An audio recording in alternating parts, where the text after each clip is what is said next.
அஸ்ஸலாமு அலைக்கும் வரஹ்மத்துல்லாஹி வபரகாத்துஹு. எங்களோட கிளாஸை நாங்கள் ஸ்டார்ட் பண்ணுவோம்.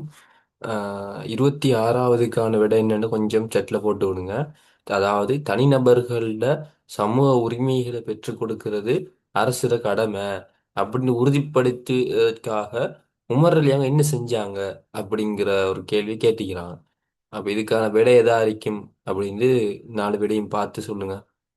முதலாவது விட சொல்றாங்க, கனிமப் பொருட்கள்ல ஹுமுஸ் எனப்படுற ஒரு அரசோட பங்கை யுத்தத்தில் அர்ப்பணிப்புடன் பங்கேற்காத வறிய மக்களுக்கு பகிர்ந்தளிச்சாங்க. அதாவது ஹமுஸ்ங்கிற ஒரு விஷயத்த என்ன செஞ்சாங்க, அரசோட பங்கை யுத்தத்துல அர்ப்பணிப்புடன் பங்கேற்காத வறியாக்களுக்கும் அதை பகிர்ந்து கொடுத்தாங்க அப்படின்ட்டு முதலாவது விட சொல்லுது.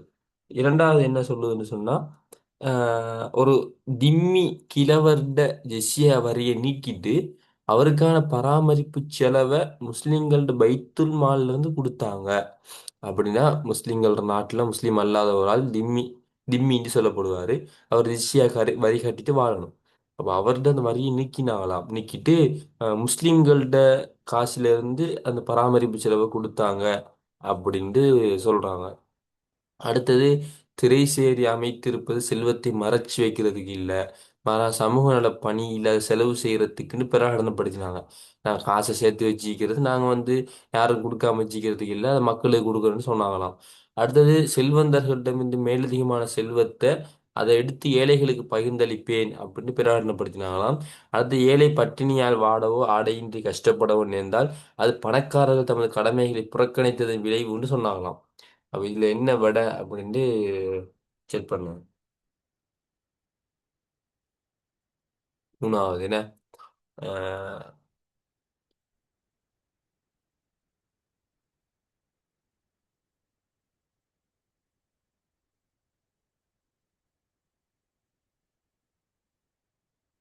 26க்கு விடை என்னன்னு சொன்னா இரண்டாவது. சரியா? 26வதுக்கு ஆஹ் விடை இரண்டாவது. மூணாவது இல்ல, இரண்டாவது. அது கொஞ்சம் இந்த தகவல் அப்ப நீங்க இனி மறக்கக்கூடாது. உமர் அலி அவங்க இப்படி சொல்லிக்கிறாங்க. ஒரு திம்மி கிழவர்ட அவர் வயசு போயிட்டு, அப்ப இவர் இதுக்கு ஈஸியா வரி கட்டுறா அவருக்கு உழைக்கிறதுக்கோ இதுக்கோ சக்தி இருக்க மாட்டுச்சு. எனவே அவருக்கு வரி தேவையில்லைன்னு சொன்னாலே அது பெரும் விஷயம். ஆனா அதையும் தாண்டி அவருக்கான பராமரிப்பு செலவு முஸ்லிம்களோட பைத்துல் மால் தான் எடுத்து கொடுப்பேன் அப்படின்னு சொன்னது ஒரு மிகப்பெரிய இதாக காணப்படுது. சரியா? அந்த வகையில 26வதுக்கு விட இரண்டாவது திருத்திக் கொள்ளுங்க. இனி அந்த தகவலை மறக்கக்கூடாது. சரி, 27வது கேள்வியை பாருங்க. என்ன கேட்குறாங்கன்னா, மேலே ஒரு ஏ இருந்து எஃப் வரைக்கும் சில விஷயங்களை தந்துட்டு மேலே இருக்கிறதுல இவன் மாலிக் ரஹமஹுல்லாவோட தொடர்பான விஷயம் என்ன அப்படின்னு கேட்குறாங்க. இப்போ முதலாவது மதீனாவில் பிறந்து வாழ்ந்து மரணிச்சாங்க என்று சொல்றாங்க. அல் உம்மு என்ற நூலை எழுதினாங்க. இமாமுல் மதீனா அப்படிங்கிற சிறப்பு பேர் இருக்குது. இவங்க இலங்கையில் இருக்கிற முஸ்லீம்கள் அதிகமானாக்கள் இவரை பின்பற்றுறாங்க. இவர் பக்தாத்துல குறிப்பிட்ட கருத்துக்கள் கவுல் கதீம் என அழைக்கப்பட்டுச்சு. மொத்தாங்கிற நூலை தவுத்தாரு அப்படிங்கிற ஒரு ஏ இருந்து எஃப் வரையும் ஒரு 6 விஷயம் இருக்குது. இதுல மூணே மூணு விஷயம்தான் மாலிக் இமாமோட தொடர்புப்பட்டது. அது என்னன்னு கேட்குறாங்க. மூணாவதுன்னு சொல்றீங்க. நான் பார்ப்போம். இதை பாருங்க, முதலாவது மதீனாவில் பிறந்து வாழ்ந்து மரணிச்சாங்கிறது விட சரி. ஏன்னா மாலிக் இமாம் ரஹிமஹுல்லா அவங்க மாலிக் பின் அனஸ் அவங்க மதீனாவில் தான் பிறந்தாங்க, மதீனாவில் வாழ்ந்தாங்க, மதீனாவிலே மரணிச்சாங்க. சரியா? ஆஹ் அடுத்து அதனால இமாமுல் மதீனா அப்படின்னு அழைக்கப்பட்டாங்க. அவங்க மதீனாவிலே இருந்ததால இமாமுல் மதீனான்னு அழைக்கப்பட்டாங்க. அப்ப ஏயும் சரி சியும் சரி. சரியா? ஆனா பி பிழை. ஏன்றால் உம்முங்கிற புத்தகம் உங்களுக்கு தெரியும், ஷாஃபி இமாம் அவங்க எழுதினது, அவங்களோட ஃபேமஸான புத்தகம். இப்ப டியை பாருங்க, இலங்கை முஸ்லிம்கள் அதிகமானவங்க பின்பற்றுற ஷாஃபி மதுஹபை தான், மாலிக் மதுஹபு இல்ல. மாலிக் இமாம்ட மதுஹபு இல்ல, ஷாஃபி மதுஹபு தான் முழங்கி இளைஞர் அதிகமானவங்க பின்பற்றுறாங்க. அப்ப டியும் பிழை. அப்ப ஏ வரும், சி வரும். அப்ப ஏயும் சியும் இல்லாத விடையை நீங்க கட் பண்ணலாம். ரெண்டாவது கட் பண்ணலாம். ஆம், நாலாவது கட் பண்ணலாம், அஞ்சாவது கட் பண்ணலாம். இப்போ ஒன்று ஏ அறிக்கணும் அல்லது முதலாவது அறிக்கணும் அல்லது மூணாவது அறிக்கணும். அப்ப இப்ப பியா எஃப்ஆ அதான். சரியா? இப்ப ஒன்று முதலாவது அறிக்கணும், அடுத்து மூணாவது அறிக்கணும். அதுலயும் முதலாவதுல பி வந்துட்டு, பி சுவரா வராதுன்னு தெரியும். அப்ப கெஸ் பண்ணி கண்டுபிடிக்கலாம். விட என்ன? மூணாவது. சரியா? அஹ், அந்த வகையில பாருங்க ஈய பாருங்க. அந்த பக்தாத குறிப்பிட்ட கருத்து கவுல் கதீம்ங்கிறது ஷாஃபி மாமூல சம்பந்தப்பட்டது. அவர்ல தான் கவுல் கதீம் கவுல் ஜதீத் இந்த ரெண்டு கருத்துக்கள் இருக்குது. அதாவது கவுல் கதீம்ன்ற அவர் ஆரம்பத்தில் இருக்கும்போது கொடுத்த ஃபத்துவாக்கள். ஆனா அவரு வேற ஊருக்கு போனதுக்கு பிறகு இன்னும் புதுசா நாலேஜ் வந்ததுக்கு பிறகு அவரு அவரோட ஃபத்துவாக்களை கொஞ்சம் மாத்தினாரு. அது ஆறு ஏழு விஷயங்களை மாத்தினாரு. அப்ப அது கவுல் ஜதீத்னு சொல்லுவாங்க. அது ஷாஃபி இமாமோட சம்பந்தப்பட்டது. எஃப் வந்து சுவரா மொத்தாங்கிற நூல் எழுதினது மாலிக்கிமா. அதுதான் ஷாஃபி இமாம் ஃபுல்லா மனனமாக்கினாங்க. ஆனா அதை எழுதினது மாலிக்கிமா. சரி. 28க்கு என்ன? 28 கேட்குறாங்க எப்படின்னா மேல ஒரு ஏ இருந்து எஃப் வரைக்கும் சில விஷயங்கள் தந்துட்டு இதுல இஸ்லாத்தோட சிறப்பம்சங்கள் என்னன்னு கேட்குறாங்க. இதெல்லாம் லேசான ஈஸியான கேள்விகள். சரியா? அப்ப இதுக்கான விடையே போடுங்க. முதலாவது சொல்றாங்க இஸ்லாத்துல சிறப்பம்சங்கள் அப்படின்ட்டு இது ஏர்ந்து எஃப் வரைக்கும் சில விஷயங்கள் இருக்குது. இந்த கேள்விகளை பொறுத்த வரைக்கும் சில விடைகள் கிளீனா பிளண்டு விளங்கும். அதை வச்சுதான் கண்டுபிடிக்கிறது. சொல்லுங்க பாப்போம், விடை என்ன?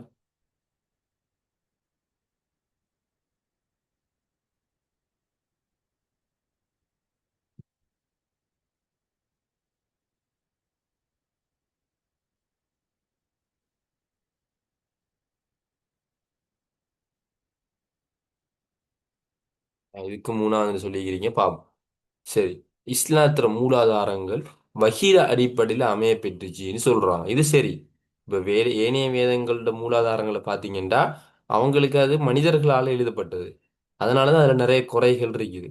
ஆனா இஸ்லாத்துல மூலாதாரம் வந்து வஹியால வந்தது, அல்லாஹ்வால வந்தது.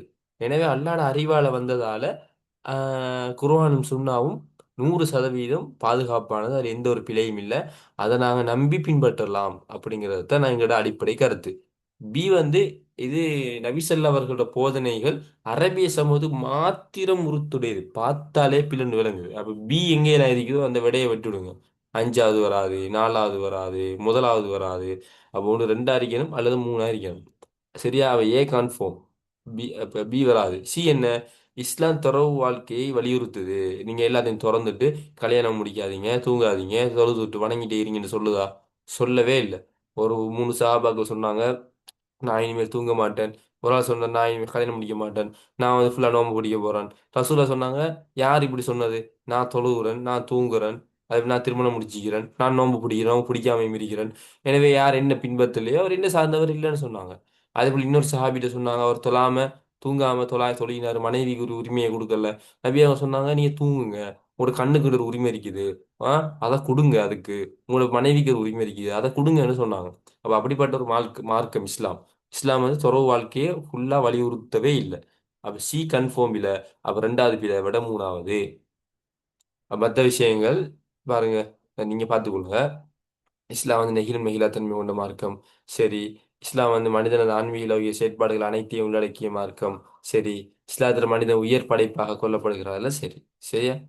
ஓகே. இப்போ வந்து 29 பாருங்க.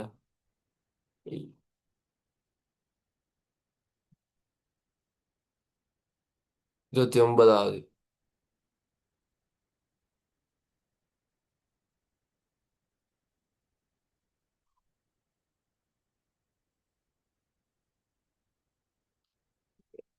கேட்குறாங்க மேலுள்ள விஷயத்துல இஸ்லாத்துல உழைப்பின் முக்கியத்துவத்தை பத்தி கொண்ட கூற்றுகள் என்னன்னு கேட்குறாங்க. உழைப்பிடு முக்கியத்துவம் சம்பந்தமாக வந்தது.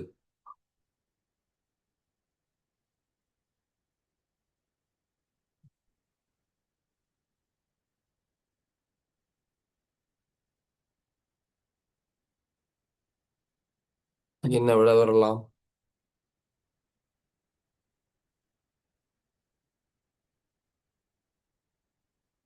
ரெண்டு சொல்றீங்க. ஓகே, நான் பார்ப்போம்.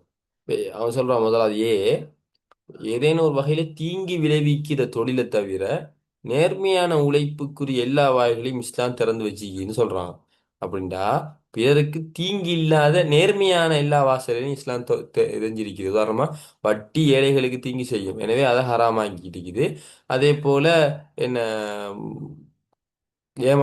ஏமாத்துறது, அந்த செய்கிறது, சந்தேகத்துக்கான தொழில்கள், அப்படியான விஷயங்கள் ஏமாற்றும் வேலை நடக்கிறதுக்கு வாய்ப்பானது, அப்படி எல்லாத்தையும் தான் இஸ்லாம் தடை செஞ்சிருக்குது. உண்மையிலேயே நேர்மையான தொழில்கள் எல்லாத்துக்கும் இஸ்லாம் ஹலால், அது வந்து செய்யலாம்னு தான் சொல்லியிருக்குது. நம்ம பிஸ்னஸ் அதெல்லாம். அப்ப அந்த வகையில முதலாவது சரி.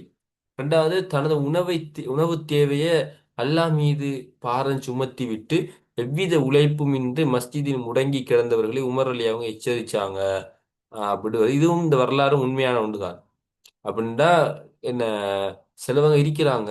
நாங்க வந்து 40 நாள் ஜமாத் போய் 40 நாள் ஜமாத் போவோம், 4 மாசம் ஜமாத் போவோம் அப்படின்ட்டு கூப்பிடுற டைம்ல சிலாக்கள் எப்படி சொல்லுவாங்கன்னா, நீங்க அல்லாஹ் மீது தவக்குல் வச்சுட்டு வாங்க. நீங்க அப்படி வந்தீங்கன்னு சொன்னா உங்களோட குடும்பத்தை அல்லாஹ் பார்த்துக் கொள்வான். ஆ உங்களோட பிள்ளைகளை அல்லாஹ் பார்த்துக் கொள்வான். அவங்களுக்கான உணவுகளை அல்லாஹ் பார்த்துக் கொள்வான் அப்படின்ட்டு கூட்டிட்டு போயிடுவாங்க. இப்ப அவர் 4 மாசம் அங்க ஃபுல்லா இருந்துட்டு பள்ளியில நான் அல்லாட பொறுப்பு சாட்டுகிறேன், எனவே ரிஸ்க் எனக்கு கிடைக்கும்ட்டு அங்க வணங்கி வழிபட்டு கொண்டு இருப்பாரு. சரியா? பார்க்கிறதுக்கு நல்ல சிஸ்டமா இருந்தாலும் இது வந்து பிதத்தானது, இது பிழை. இஸ்லாம் இப்படி சொல்லவே இல்லை. ஆ உமர் அலி அவங்க எல்லாம் எங்களுக்கு எங்களுக்கு தெரியும். நபி அவங்களுக்கு பக்கத்துல இருந்து படிக்கிறது எவ்வளவு பெரிய வாய்ப்பு, எவ்வளவு பெரிய என்ன விஷயம். ஆனா அதுக்கு கூட உமர் அலி அவங்க என்ன செஞ்சாங்க, ஒரு நாள் உழைக்க போவாங்க, ஒரு நாள் பாடத்துக்கு வந்து படிப்பாங்க. அப்ப 2 பேர் இருந்தாங்க, உமர் அலி உமரோட கூட்டாளி. கூட்டாளி என்ன செய்வாருண்டா, அவரு வேலைக்கு போற நாள் உமர் அலி வந்து படிப்பாரு. படிச்சுட்டு படிச்சது அவருக்கு சொல்லி கொடுப்பாரு. அடுத்த நாள் உமர் அலி வேலைக்கு போனா மத்தவர் வந்து படிப்பாரு. படிச்சுட்டு படிச்சது உமர் அலிக்கு சொல்லி கொடுப்பாரு. அப்ப இப்படி அவங்க வேலைக்கு போய் உழைச்சி கொண்டிருந்தாங்க. அபூபக்கர் அலி அவங்க நபி அவங்க மரணிக்கும் போது கூட இல்ல ஊர்ல, எங்க பிசினஸுக்கு போயிருந்தாங்க. உஸ்மான் அலி அவங்க பிசினஸ் செஞ்சாங்க. அப்ப சஹாபாக்களே என்ன பிசினஸ் செஞ்சு அவங்களோட தவக்குல பத்தி எங்களுக்கு தெரியுமா? தெரியாது. அப்படி வாழும்போது சிலவங்க இப்படி செய்றாங்க. அதே போல உமர் அலி காலத்துல யாரோ செஞ்சு பள்ளியில இருந்து தவக்குள் வச்சுட்டு இருந்துக்கிறாங்க. நபி அவங்க என்ன இது உமர் அலி என்ன செஞ்சுக்கிறாங்க, இப்படி எல்லாம் இருக்கக்கூடாதுன்னு எச்சரிச்சு நீங்க போங்க போய் உழைங்கன்னு சொல்லி அனுப்பிட்டாங்க. தவக்குள்னா என்னன்னு சொன்னா, நபி அவங்க சொன்னாங்க, ஒருவர் எப்படி பறவைகள் தவக்குள் வைக்கிற மாதிரி வச்சா அவருக்கு அல்லாஹ் கொடுப்பான். அது என்ன செய்யுது, காலையில வந்து பசியோட அல்லாஹ் அல்லாஹ் தருவான்ங்கிற நம்பிக்கையோட தவக்குள் வச்சுட்டு முயற்சி செய்யுது, கூட்டு விட்டு வெளியாகி பறக்குது. அதுக்கு ஒரு மாலையில வரும்போது வயிறு நிரம்பிய நிலைமையில வருது.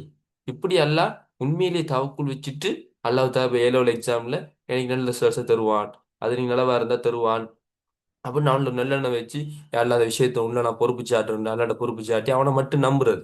உங்களோட மூளையை நம்பாம, உங்களோட சேரை நம்பாம, உங்களோட நேரத்தை நம்பாம, எதையும் நம்பாம அல்லாஹ் மட்டும் நம்புறது. நம்பிட்டு சும்மா இருக்காம முயற்சி செய்யற, படிக்கிற, பாஸ் பேப்பர் செய்யற, கிளாஸ் போற, எல்லாம் செய்யற. ஆனா மனசு வந்து அதுல நம்பிக்கை இருக்க கூடாது.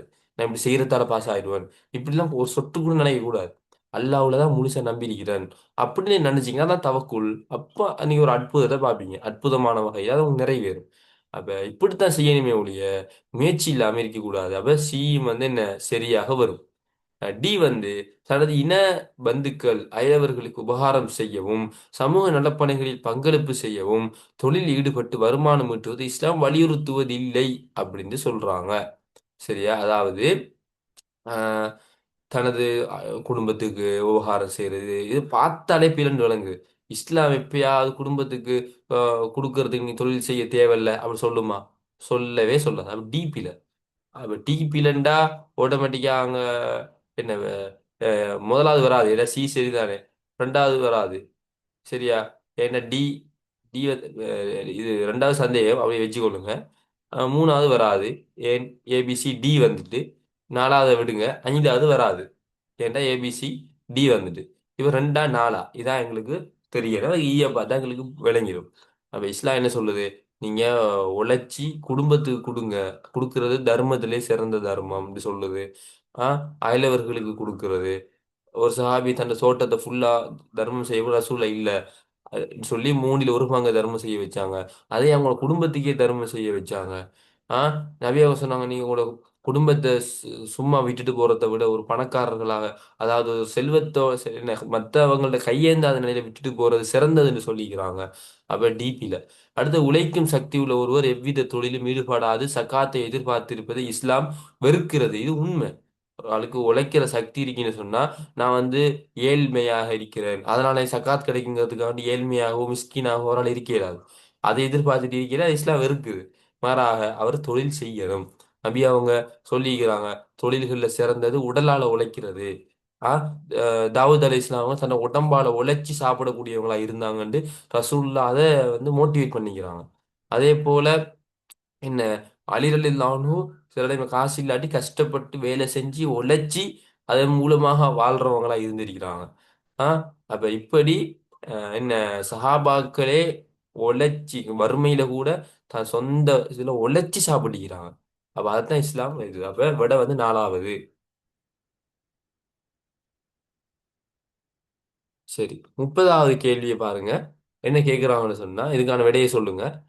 யுக முடிவுக்கான பெரிய அடையாளங்கள் மாத்திரம் இருக்கிற கூற்று என்னன்னு கேட்குறாங்க. யுக முடிவுல பெரிய அடையாளங்கள் இருக்கிற கூற்று என்னன்னு கேட்குறாங்க. அப்ப இதுக்கான விடையை சொல்லுங்க. சரியா? யுக முடிவு நாள்ல பெரிய அடையாளங்கள் என்ன அப்படின்னு முதலாவது சொல்லிக்கிறீங்க. வேற வேற விடைகள்.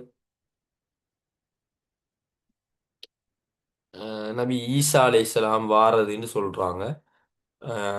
லக்ன மத்த விடைய பதிவு செய்யுங்க. ஓகே. ஈசா அலைஹிஸ்ஸலாம் வாரதுன்னு சொல்றாங்க. அப்ப ஏ சரி. அப்ப ஏ இல்லாத விடையெல்லாம் கட் பண்ணுங்க. அஞ்சாவது வராது, மூணாவது வராது. சரியா? ஓகே. யஜூஜ் மஜூஜ் கூட்டம் வாரது அதுவும் சரி.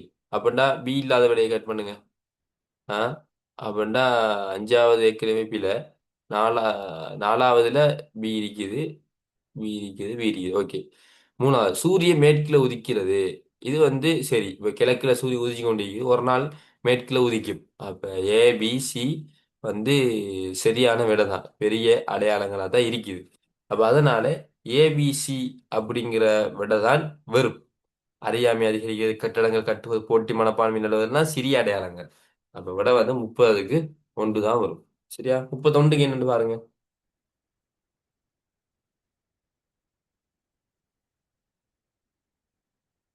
என்ன கேட்குறாங்கன்னா இஸ்லாத்துல வரலாற்றுல பைத்துல் மால் நிர்வாகத்துக்கென பாதுகாப்பான தனி கட்டடங்கள் என்ன அமைக்கப்படுறதுக்கு முதல் அது யார்கிட்ட அது எப்படி இருந்துச்சு அப்படின்னு கேட்குறாங்க. அதாவது என்னன்னு சொன்னா அது இந்த இஸ்லாமிய வரலாறுல பைத்துல் மால் நிர்வாகத்துக்குன்னு சொல்லி தனி கட்டடங்களை அமைச்சாங்க. இப்போ உமர் காலத்துல எல்லாம் அதுக்கு பிறகு நடந்துச்சு. அதுக்கு முதல் வந்து அது எப்படி இருந்துச்சு, அது நிலைமை என்னன்னு கேட்குறாங்க. சரியா?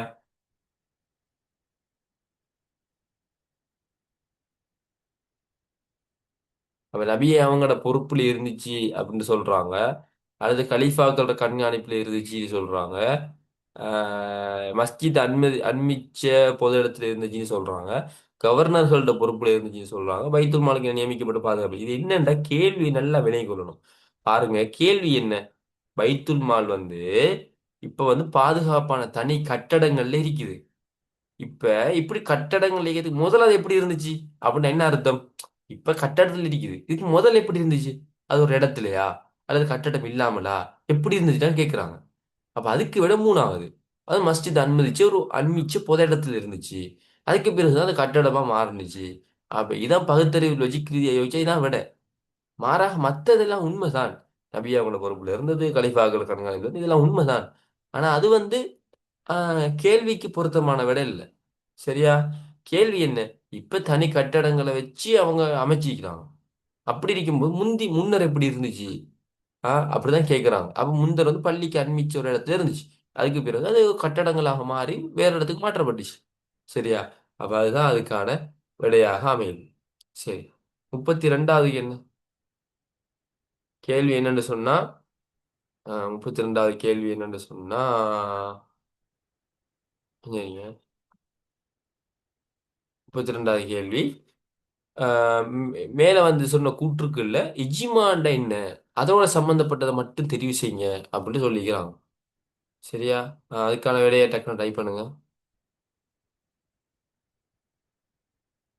இஜிமாண்டா என்னன்னு கேட்குறான். இஜிமாவோட சம்மந்தப்பட்ட ஒன்று சொல்றீங்க. அடுத்தது அடுத்தால் ஓகே. இப்ப நான் விடையை பார்ப்போம்.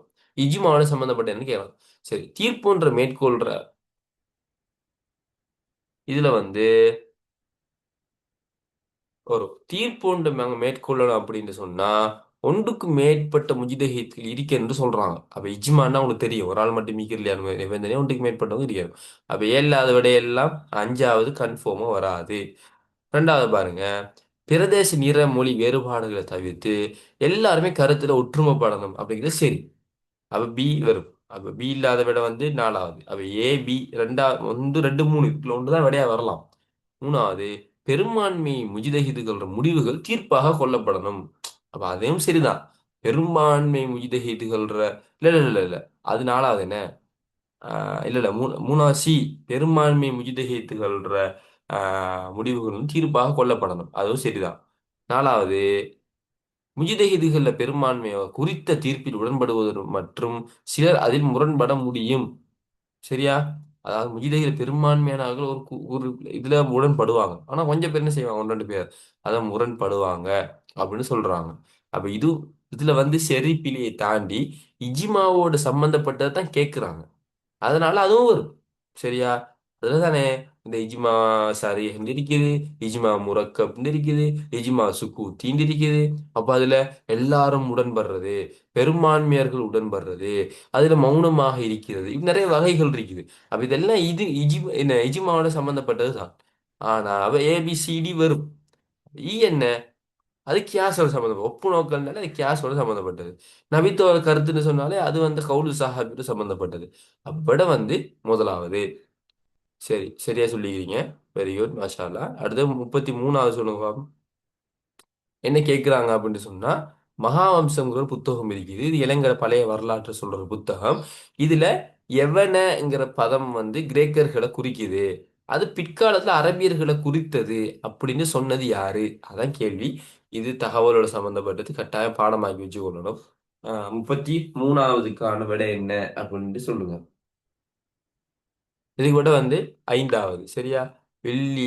வில்ஹெல் கெய்கர் அப்படிங்கிறவர் தான் இந்த கூற்றை சொல்லிக்கிறாரு. சரியா? இந்த தகவலை கொஞ்சம் பாடமாகி கொள்ளுங்க. இப்போ வந்து அடுத்த கேள்வி என்னன்னு சொல்லுங்க. 34 கூட என்ன கேள்வி என்னன்னு சொன்னா, ஒரு கருத்து வேறுபாடு ஒன்று வருது.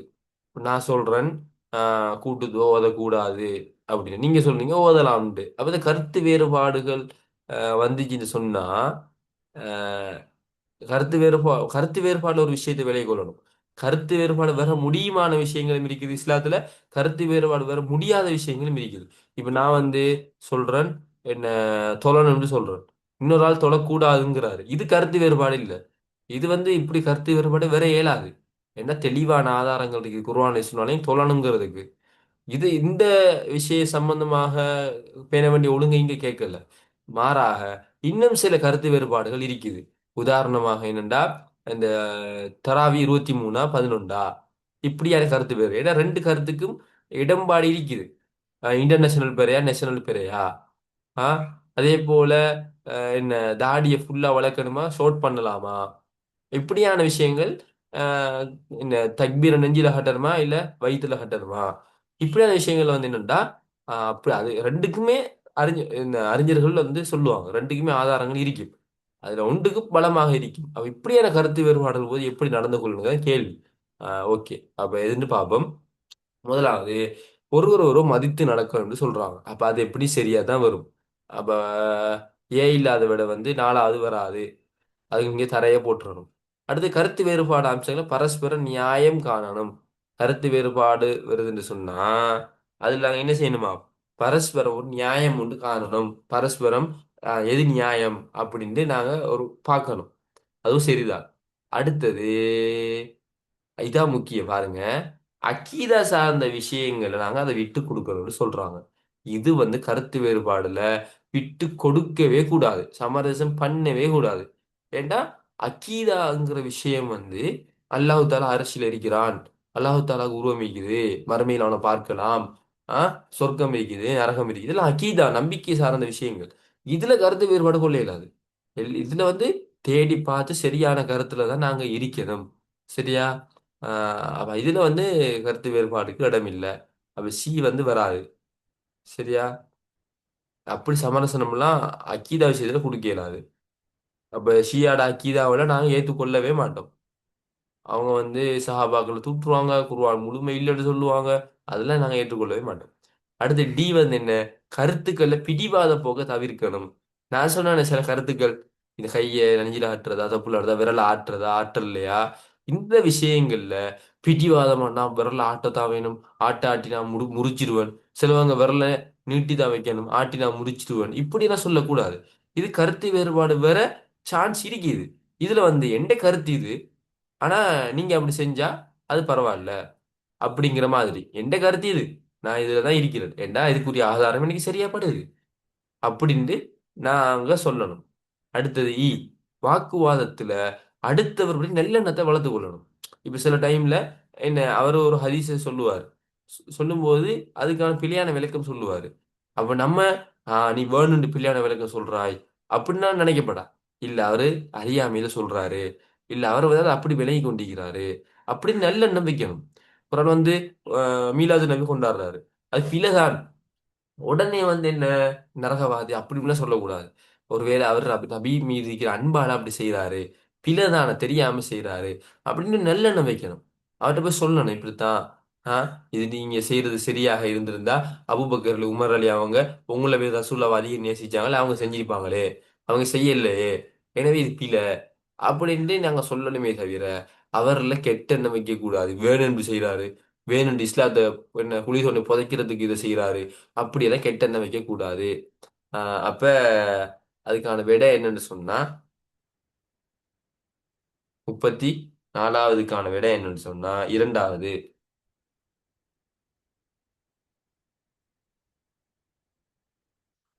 அடுத்தது சொல்லுங்க பாப்போம். மேலுள்ள கூற்றுக்கள்ல வந்து சரியானதை மட்டும் சொல்லுங்கன்னு சொல்றாங்க. அப்ப இதுல சரியான கூற்றும் இருக்குது, பிழையான கூற்றும் இருக்குது. சரியான கூற்று மட்டும் சொல்லுங்க அப்படின்னு சொல்றாங்க.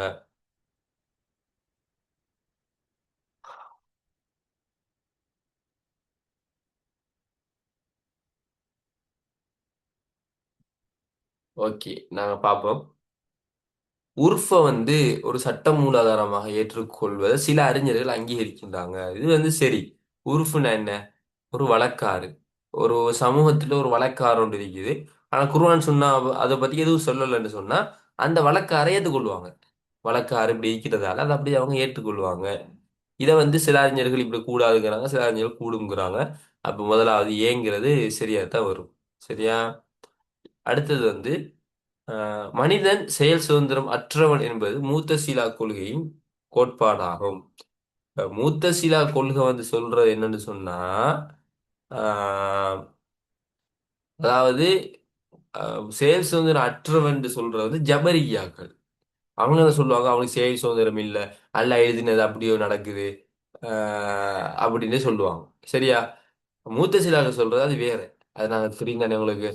அது பெரும்பாவம் செஞ்சவன் வந்து அப்படி தோபா கேட்காம மரணிச்சா அவனுக்கு வந்து சொர்க்கம் என்ன நிரந்தர நரகத்தில் இருப்பான்னு சொல்றது. ஆஹ் அப்படியான விஷயங்கள். அல்லாஹ் மறுமையில பார்க்கலான்னு சொல்றது, அல்லாஹ் அரசியல இல்லைன்னு சொல்றது. ஆஹ் இப்படியான கோட்பாடுகள் தான் அவங்களோட கோட்பாடு. அதே போல விட வந்து இரண்டாவது பிழை. மூணாவது ஹுதைபியா உடன்படிக்கையின் போது குறைஷிகளுடன் சமாதானம் பேசுவதற்கு கலீஃபா உமர் அலி அவங்க மக்கா பிழை இது. இந்த வரலாறு அவங்க தெரிஞ்சிருந்தவங்க உஸ்மான் அலி தான் அனுப்பப்பட்டாங்க. ஏன்னா அவங்க தான் மக்காவில் இருக்கிறவங்களுக்கு கொஞ்சம் செல்வாக்கான ஆள். எனவே உஸ்மான் அலியோட குடும்பம் தான் அந்த டைம்ல மக்காவை ஆட்சி செஞ்சு கொண்டு இருந்துச்சு. அதனால அவரை தான் அனுப்பினாங்க. அப்ப சிஎம்பில பிஎம்பில சிஎம்பில பிசி இருக்கிற முதலாவது பிழை, பி இருக்கிற ரெண்டாவது பிழை, சி இருக்கிற மூணாவது பிழை, சி இருக்கிற அஞ்சாவது பிழை, விட நாலாவது. ஆஹ் அவ போர்த்துகீயர இலங்கையிலிருந்து வெளியேற்ற முஸ்லிம்கள் இணைந்து போராடினங்கிறது சரியாக வரும். இலங்கையில் அரேபியரை இஸ்லாத்தை அறிமுகப்படுத்தினருங்கிறது சரியாக வரும். அப்ப விட வந்து நாலாவது தான் சரியான விட. சரி, 36வதுக்கு என்ன?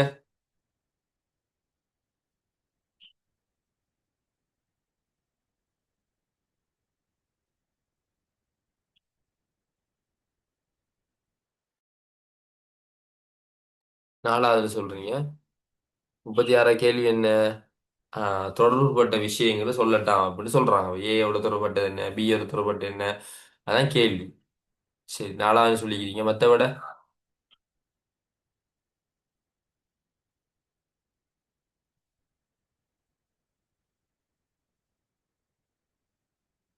ஓகே.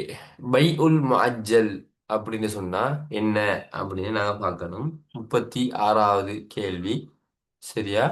அப்ப அதுக்கு வந்து இந்த பிற்போடப்பட்ட கொடுப்பனவு வியாபாரம் அப்படிங்கிறதா அது.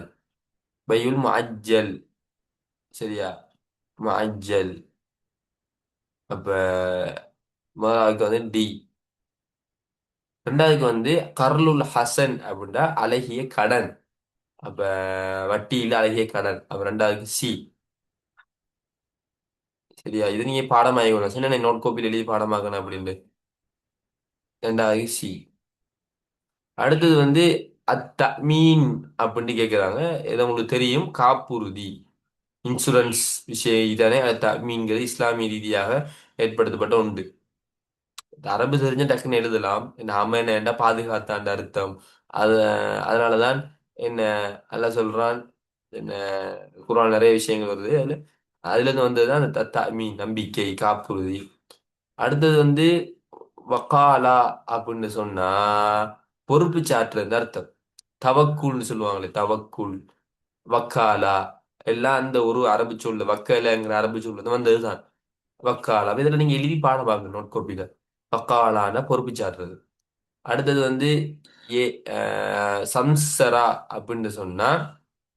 சரியா? இது எத்தனாவது? ஒன்று, ரெண்டு, மூணு, நாலு, ஐந்தாவது. ரெண்டு, மூணு, நாலு, ஐந்தாவது. இது வந்து என்னன்னா தரகர் சேவை, சம்சரா சொல்லுவாங்க. தரகர் சேவை இந்த புரோக்கர் வேலை பார்க்குற சம்சரா இதெல்லாம் எழுதி நீங்க பாடமாகி கொள்ளுங்க. விட வந்து நாலாவது. சரி. ஆஹ் இதுக்கு சொல்லுங்க பாபு. இது கட்டாயம் பாடமாக்க வேண்டியது. எல்லாரும் கட்டாயம் பாடமாகி கொள்ளுங்க.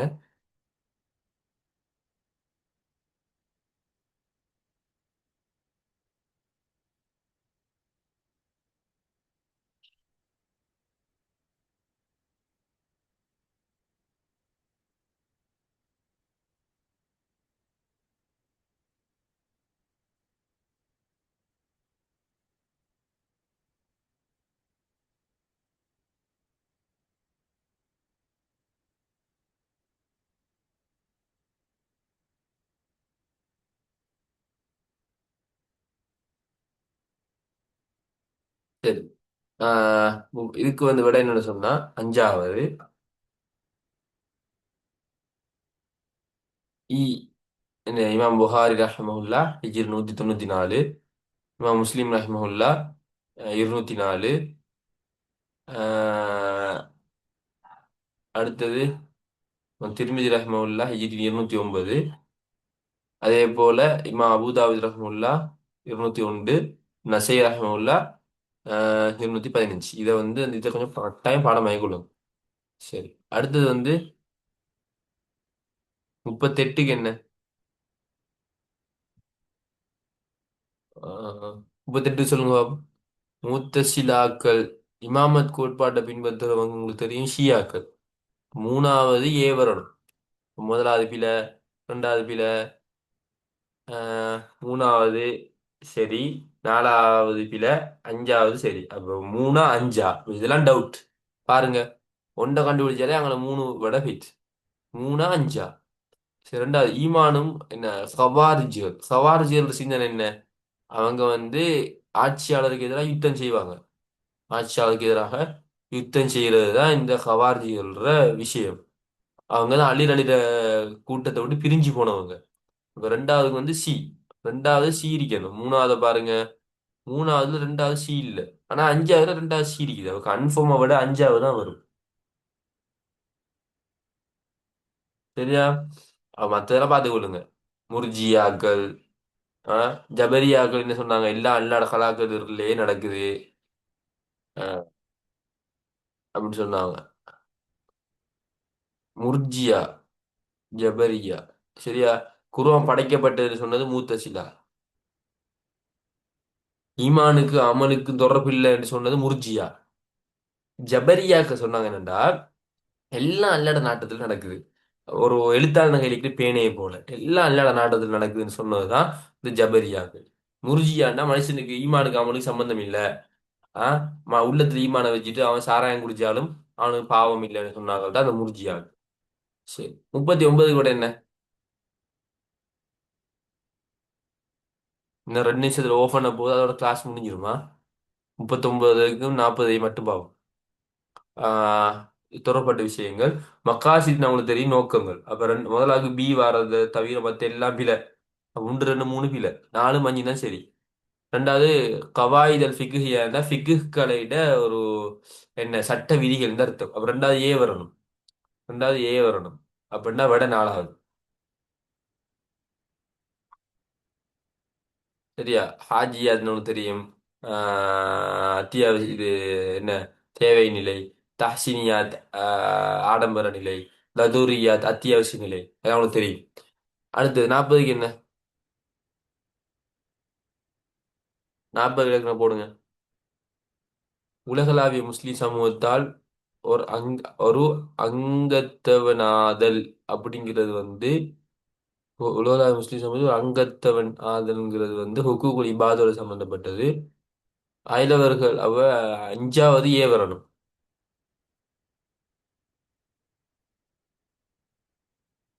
சரியா?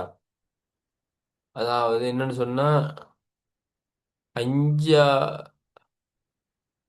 இல்லைண்ணா, இது அயலவர்கள் உரிமைகளை மதித்து நடக்கும் நிலை. ஓ அதான் வருது. அயலவர்களோட உரிமையை மதிச்சு நடக்கிறது ஹுக்கூல் இபாத். தொழுவுரை வணங்குறது ஹுக்கூக்குல்லா. அப்படின்னா உள்ள அஞ்சாவது பி அறிக்கணும். அப்படின்னா நாலாவது மணி தான் அஞ்சாவது பி அறிக்குது. அப்ப விட நாலாவது. இப்ப அடுத்தது இந்த கடமை உணர்வு, நேரத்துக்கு இயங்குதல், அது என்ன சுறுசுறுப்பு, இதெல்லாம் தொழுகை சம்பந்தப்பட்டது. உலோபித்தன் நீங்கி தாராளத்தன்மை வளர்றது ஜக்காத்தோட சம்பந்தப்பட்டது. அடுத்தவரோட கஷ்டத்துல பங்கெடுக்கிறது என்ன அடுத்தவர்களோட கஷ்டத்துல பங்கெடுக்கிறது இது என்ன வரும் அப்படின்ட்டா நோம்போட சம்மந்தப்பட்டது. அடுத்தது என்ன? ஓ, அவ்வளவுதான் விஷயம். இப்ப அடுத்தது 41க்கு என்ன? கடைசி கடைசி இது 41க்கு விட அஞ்சாவது. குறித்த சொத்துக்கு வாரிசுகளாக மூன்றாவது நிலையில் சேருவோர் தான் தவில் அர்ஹாம் துல் அர்ஹாம்னு சொல்லுவோம். ஓகே, நாளையில இருந்து 42ல இருந்து பார்ப்போம். சரியா? முடிச்சிட்டு அவங்கள எம்சிக்கு முடிச்சு 2021 முடியுது. ஓகே, கிளாஸை முடிச்சு கொள்வோம். ஆனா விளங்கி. 22ல அந்த ஆ மூன்றாவது கேள்வி சதக்கா கேள்வி வாங்கல்